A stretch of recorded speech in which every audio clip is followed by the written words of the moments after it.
In this module, we're going to take our avatar to the next level, bringing it to life with motion, interaction, and even a voice. Along the way, you'll also pick up more practical ways to use ChatGPT and other tools we've explored earlier. Let's begin with one of ChatGPT's strongest features, brainstorming. You can upload a picture, just like I've done here, and describe what you're trying to achieve. In this case, I wanted to do something with my avatar. I explained that I could use animations, a background, maybe add a speech bubble, and include a voice or soundtrack. ChatGPT doesn't just give one answer. It opens the door to creative suggestions, tool recommendations, and possible next steps.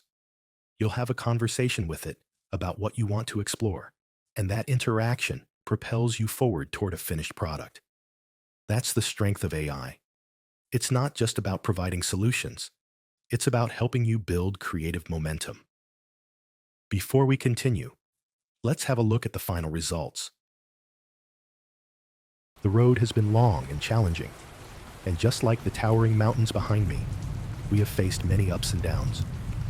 Yet, every rainstorm we endured brought the sun on the horizon, giving the seeds we've planted along the way the freedom to grow.